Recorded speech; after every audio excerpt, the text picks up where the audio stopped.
Titanfall 2 was released on Steam earlier this year, in June. As a result, it got a big bump in player count. The last time it bumped up this much was when Apex Legends was released. Titanfall 1 was released this week and was just recently patched to actually work thanks to EA's crappy Origin launcher screwing with the installation process through Steam. So with these games being as old as they are, you might be wondering about the player counts and if they are even worth getting on their own. Well, let's get into it. We'll start with Titanfall 2. If you're looking to get a game where you can play it at active hours, so around 5 p.m. Central Time, and on weekends, Titanfall 2 will get you the matches you want very fast. Late at night and mornings, you can still find games fairly easily, but only for the game's popular mode, Attrition. The other modes aren't very popular, but you can get them during peak hours usually. The campaign is the real set value here. You can play it at any time, and the game's DLC is just cosmetic, so no worrying about the player base being split up over a season pass. While it's hard to find hard numbers, the average player base should be around 1,000 at most hours. If you're wondering about the campaign, whether or not it's worth the money alone, it is short, but it is non-stop adrenaline-fueled fun. Really great. About 4 hours long. If you can grab the game for $15 or less, it's worth it just for the campaign alone.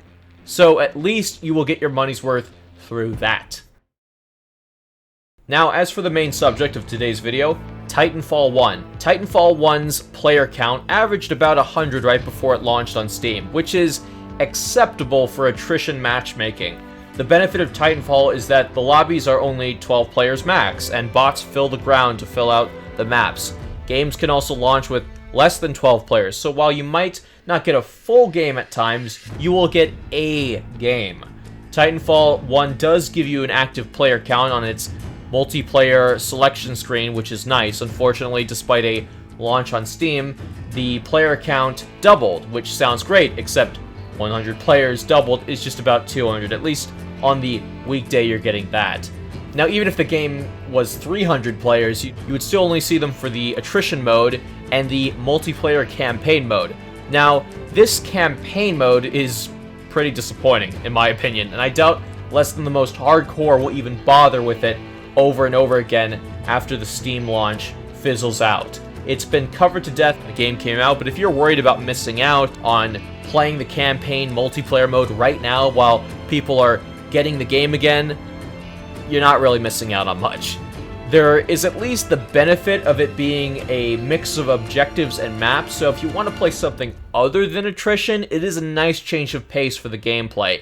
For the story, it's pretty lackluster. You're gonna have a hard time enjoying anything in this campaign mode other than maybe the cool set piece that you'll see every now and then, the scripted sequences, the pseudo cutscenes, because the character development in this game is non-existent. 1 minute you're starting the game, and then an hour later you're done with everything. It's just come and go.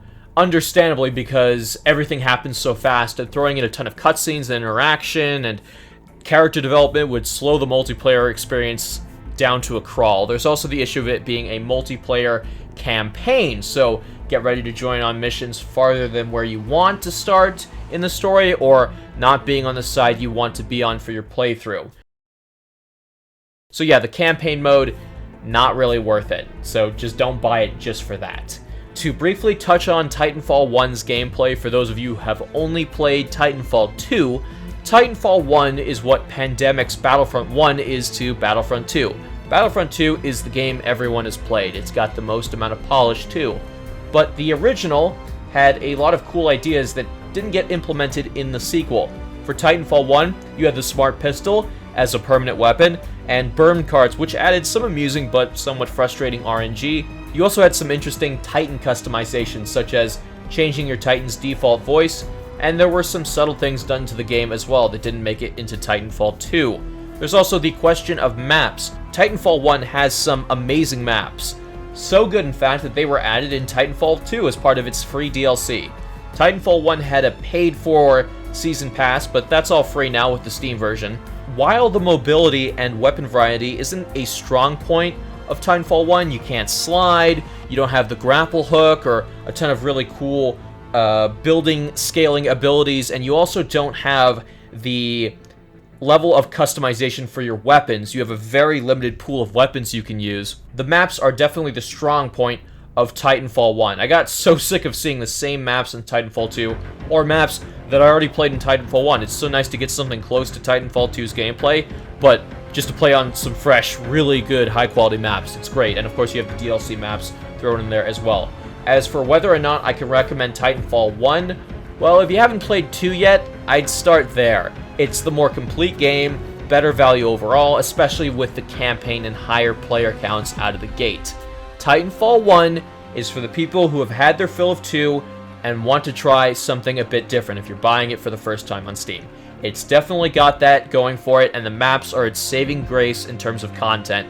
The player base might dwindle again, but hopefully both games will tide us over until maybe, God, I hope we get it, Titanfall 3. Anyway, guys, thank you so much for watching. I'll see you out on the frontier. I'm out.